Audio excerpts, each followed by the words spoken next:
Ty Simpson has the awareness of an armadillo. It's bad, man. Zero awareness whatsoever. Mic check 1 2, mic check 1 2, ladies and gentlemen, boys and girls. Hope all of you having a great Monday. Hope all of you having a great start to your week. If not, hope this video can make it a little bit better. And man, oh man, we gotta talk about Alabama, the Crimson Tide. Nice little golf clap, sarcastic clap at that. I made a video last week. I'm sure some of you may not have seen it. I don't want to say I predicted this because I did take Alabama to win the game, but I'm pretty sure the title of that video was, and the whole focal point of that video was, Alabama has been, and is, playing with fire. Was that the title of it? Let me pull it up just to be safe. Hold on. Doing a live time. Hold on. Yep, got it right here. Alabama's playing with fire. Man, what do you know? Thumbnail of that video is Jam Miller, and we talked about the things that quite literally transpired in the Oklahoma football game. Ty Simpson, as stated in that video, has fumbled in 4 straight games in the second half. And well, what do you know? He did it again against Oklahoma. And what did we say in that video? I hate to repeat myself, but if you do that against a really good team, they're going to make you pay for it. And clap it up to Oklahoma.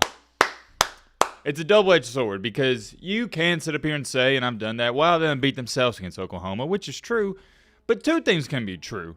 OU forced those turnovers. It doesn't matter how you dissect or chop it up. A fan base is going to feel disrespected because if you're an Oklahoma fan and you hear Bama fans say, oh, well, no, Oklahoma didn't win the game, Alabama lost it. You're like, well, dang, that's discrediting us. But at the same time, if you're an Oklahoma fan and you were to say, well, no, we forced those mistakes, Bama fans, their rebuttal is going to be, no, buddy. No, we beat ourselves. You didn't beat us. But I digress. Getting back on track here. What do we talk about in that video? Alabama has been getting away with it all year long. They got away with it against Vanderbilt. They got away with it against Missouri, South Kakalaki, most recently LSU. But you didn't get away with it against Oklahoma. And guess what? I'm going to say it.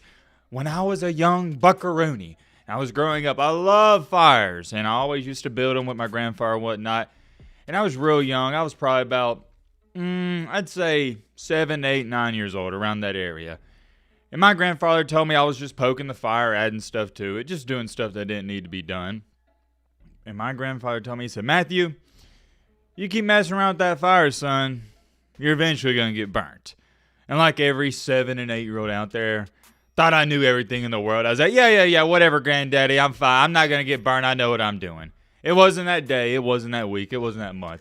It was about 5 to 6 months later, I've eventually got burnt. And you want to know how bad that burn was? I'm talking about it till this day, nearly 20 years later. Same thing happened in Alabama. You play with fire, like my grandfather told me. He was a wise man. You're eventually going to get burnt. And Alabama got burnt. But more importantly, Alabama got what they deserved. They reaped what they sowed the entire season. Alabama deserved to lose this game. You can't play that bad and expect to win. It's a miracle you were even in the game in the first place. Outside of Ty Simpson's fumble, and let me do this. Recording this in the morning, you'll see it in the afternoon. Clap it up. Offensive line was fabulous in pass protection. They couldn't have done any better job. And throw in there, Oklahoma, they've been getting to quarterbacks all year long, wreaking havoc. Did you see what they did against Bryce Underwood in Michigan? But our line, they held up. They gave Ty Simpson all the time in the world. And heck, even on that final drive, was it Isaiah Horton? He had down the field. He sat in the pocket for 6 to 7, 8 seconds, and he underthrew him by 5 yards. That would have put us close to in field goal range. We had all the time in the world. Ty Simpson missed more throws than I could count in the game. I went back and watched the tape. He missed 10 or 11 gimmies. We're talking about gimmies. Shout out to the O-line. I want to pay my respects there. And also, I've already done it, but shout out to our defense for keeping us in the game. But it was nothing more, nothing less than another weekend in the same old Alabama. That's all it was. Don't act shocked by this performance. We haven't looked good. Or really, and let me go back on that. As a team, offensively, defensively combined, we haven't looked great since the Georgia and Wisconsin game. We've been stagnant. You could say we've gotten worse. Maybe that's doing us a disservice. But we haven't gotten better. That's for certain. It's been downhill since the Georgia game. Not a big downhill slope, but a slight one, if that makes sense. And it is extremely frustrating as an Alabama fan because you see teams like, Georgia, who has gotten better and better and better, every single week since the Bama game. And then there's Bama just not doing anything, especially on the offensive side of the ball. I think that's the most disappointing part about all of it because we got Kalen DeBoer. This isn't Nick Saban. Nick Saban was a defensive-minded head coach. So if the offense was struggling to put up points, it's like, whatever. We're a defensive football team. We got Kalen DeBoer and Ryan Grubb. We are known, or supposed to be known, as an offensive football team. And our defense, it's the same thing with Auburn. Our defense is the one saving the day for us. Which I don't mind winning ugly football games, but it's just kind of, disappointing when we got Kalen DeBoer. I got to go back to that. We're supposed to be putting on points. We're supposed to have this Heisman contending quarterback, Ty Simpson. Yeah, you're not winning the Heisman Trophy, buddy. I hate to be the bearer of bad news. It's over with. You can't play that bad against Oklahoma. And I say that bad. I'm comparing him to a Heisman contending quarterback. Compared to other quarterbacks, he's still one of the best in the nation. But when you're talking about the Heisman, no, you can't do that.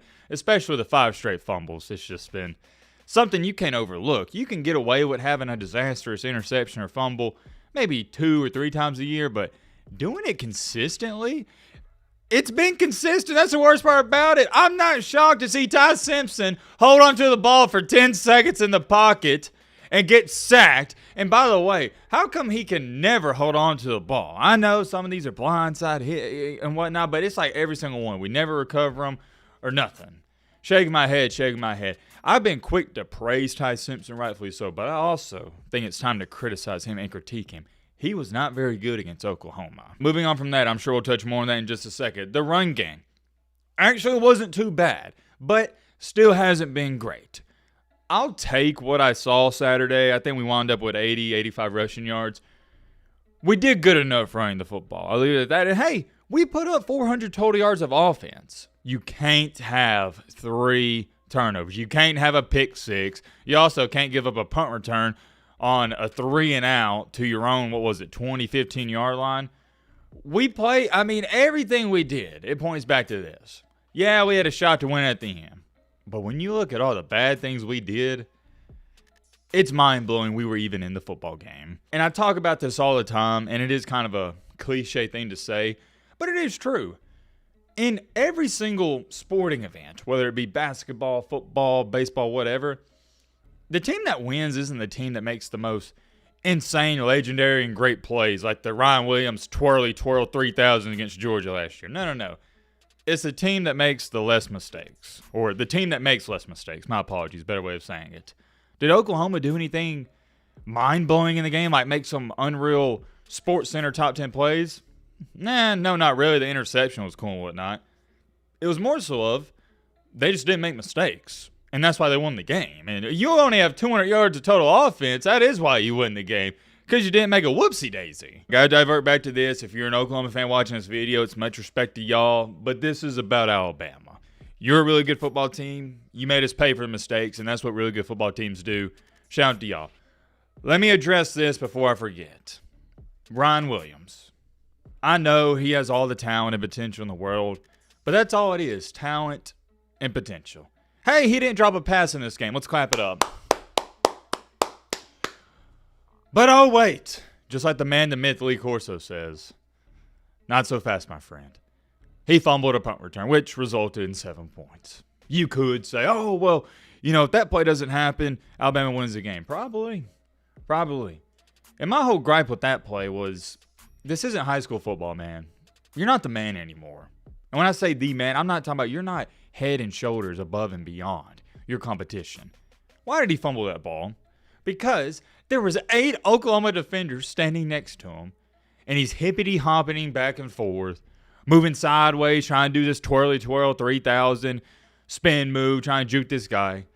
Buddy, when you are playing the Oklahomas of the world, and you're in the NFL, if you get to the NFL, it's a different ballgame. This isn't high school football where you're playing future DoorDash drivers and insurance salesmen. You're playing the best of the best, the cream of the crop. You got to get north and south and take what the defense gives you. Have you ever noticed in the NFL, if y'all watch NFL, when a wide receiver knows or a punt returner knows there's about 3 or 4 guys ahead of him, he'll just walk out of bounds sometimes. And you're sitting there going, well, why didn't he just give himself up? It's because he knows.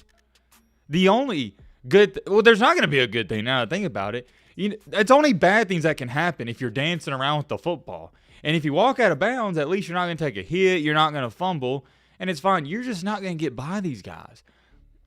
One day he'll realize if he does get to the league, or maybe he'll realize it while he's at Alabama. You got 8 guys in front of you. You just got to fall down or run out of bounds or something. You can't try to hit a home run on every single play. That is Ryan Williams' downfall. And he's still not catching the ball with his hands. I don't know if some of you have noticed that, but I'm not going to get into that too much. Am I being harsh on these guys? Absolutely. It's because I care. It's because I'm passionate. But here's the cold, harsh reality and truth about Ryan Williams. He's been more of a negative than a positive this year. He has. You can't change my mind. And I was beyond shocked to see Kalen DeBoer trot him back out there on punt return and special teams after that mistake. I thought that was bad coaching. I mean, there's no way I would have sent him back out there. No way. And it goes back to this. Winning these games isn't about who can make the more spectacular plays. That's what Ryan Williams does. Who can avoid the humongous mistakes? That's what Ryan Williams also cannot do. He always has a mistake, and big ones at that. Dropping a first down pass on 3rd and 7 is a turnover. Y'all know that, right? It doesn't go in the book in a turnover, but it is a turnover. Ryan Williams has been bad for Alabama. He has. And the problem is everybody's telling these young guys how good and special they are. They need somebody like me in there telling them how bad they've been. Maybe it'll humble them and get back down to reality, and you can work on the basics a little bit. I haven't really talked about them too much because I said it weeks ago. I guess I'll repeat myself again. Jen Miller has the vision of Trent Richardson. He's washed up. I hate it for him, dude. I love Jen Miller more than anybody else. He has done so much for this program. It's the same thing with Jalen Milroe. I love Jalen Milroe. He just couldn't pass the football. An ace is an ace, a spade is a spade. We got to get Jen Miller off the field. Oh, my goodness.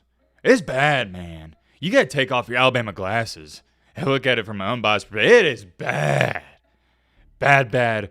Really, really, really bad. Daniel Hill, he's been a bright spot. Jen Miller, no. He's dang near. Gosh, I hate to say this about him. Y'all don't understand how much I hate to say it. He's dang near unplayable. He is. I hate it. You think I like saying that about him as much as he's done for the program? But it is what it is.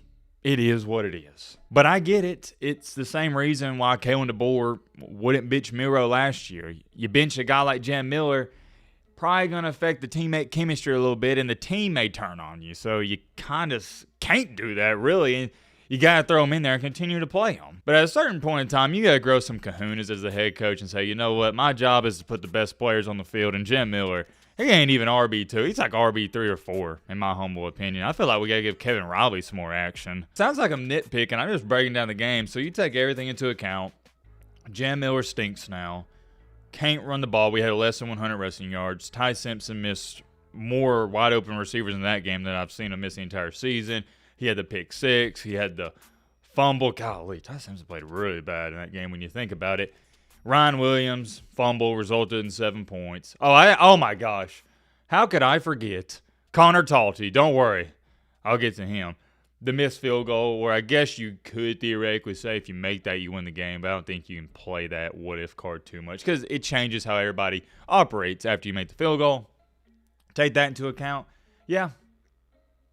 It's a bad look for Alabama. As far as it goes for Connor Talty, I don't even mind saying this. I don't hate saying this because he's not a legacy player like Jen Miller. You're trash, dude. You are garbage. One of the worst kickers I've ever seen in Alabama history. Outside of Cade Foster, he probably got to be number 1. The way he acted, screaming at the snapper, are you kidding me? Yeah, the snap was a little high. I'm not blind. I saw it. But here's the dilemma with that. You don't even have an argument, buddy, because the snapper fielded it perfectly. He even spun the laces. Guys, normally, with a bad snap, you don't spin the laces. You don't have time to, and it throws off the kicker. The holder even spun the laces. He spun the laces, fellas. It was a perfect hold. And you shanked. You duck hooked it. And that ain't the first time he's done that. He did that against Georgia. He missed that one by 100 yards. You're trash. And you look like the ultimate bum and loser when you're screaming at the snapper. Take accountability. Say, hey, my bad, guys. I know it wasn't a great snap, but you don't even say that, but in your head you go, you know what, I know it wasn't a great snap, but I got to make those. I got to be a little bit better. See, that's the difference from your Connor Taltys in the world, trash, and your Will Reicherts. I've never seen Reichert blame anyone but himself. Winners always take accountability. No excuses. It's always their fault. Have you noticed in this life, losers, they always point the finger. They try to blame somebody else. I wonder why it's not a Kawinky doing. Because that's what losers do. Zero accountability. That was an awful look. And the more I talk about this game, the more I continue to scratch my head and go, how in the world were we even in it?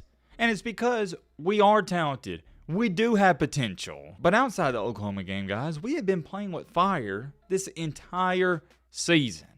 We were due to get burnt. Outside of Jeremy Bernard, Isaiah Horton, I love them guys. Offense has been doo-doo cheeks this year. And Daniel Hill, I'll throw him in that good category too. Offense, doo-doo cheeks. And I'm hesitant to throw Ty Simpson in that category because he hasn't been consistent. He hasn't. Those fumbles, they are game changers. We saw it in the Florida State game. Nothing has changed. He is one of the most accurate passers. He can read the defense, process it like nobody else. He's going to be a first-round pick. But his bad trait that he has, and it hasn't gotten much better, is he holds on to the ball way too long. And what's sad about it is Ryan Grubb, they were talking about it. The commentators told him before the game, you got to throw the ball. You got to throw the ball quick. They're coming. You got to throw it quick. And on that sack, he held on to it way too long, and that's what happens. And I get it. It's easy for me and the man cave eating cheese buff to say, throw the ball. Much easier said than done when you're out there. But good gosh almighty, you got to get rid of it, son. You know they're coming. They blitz dang near half of the game. And I'm done blaming the O-line. There were some times this season, I think it was 2 times on those fumbles, where the running back got crushed in the pass protection, and Formby, one of the worst offensive linemen in the nation, just got beat off the ball. But as the quarterback, you got to be aware. Ty Simpson has the awareness of an armadillo. It's bad, man. Zero awareness whatsoever. With all that bad stuff being said, I have some good news and some bad news. The good news is Alabama controls their own destiny. One game. You got to win one more game, and you make the 12-team playoff. The bad news is you got to do it at night. Yep, it's been confirmed this is a night game at Jordan-Hare Stadium. Don't even get me started on that. I'm already nervous, and the game's 2 weeks away. We all know, and I've stated it 4 billion times on the channel, there's witchcraft in that stadium. It was built on a cemetery. It's going to be the Super Bowl for Auburn. They have nothing to play for. Their goal every year is to beat Alabama. Alabama's goal every year is to play for championships. It's just, there's levels to it. I mean, you see this comment right here. They can go 0-11 as long as they beat Alabama. They're going to be happy. Of course, they want to rain on Alabama's parade. I'm not going to make this a preview or prediction video. But if Alabama does what, they don't even got to play great, just can limit the turnovers. Ty Simpson, if you could not fumble the ball, that'd be great. If Ryan Williams could just make routine catches, have no drops. I know the defense is going to do their part. Alabama beats Auburn easily. But that's why we play the game. Because if Alabama would have did all that stuff I just listed off, they would have beat Oklahoma easily. They would have won by 14, 17, 20 points. We'll see, man. We'll see. Let me know your thoughts down below. But they're on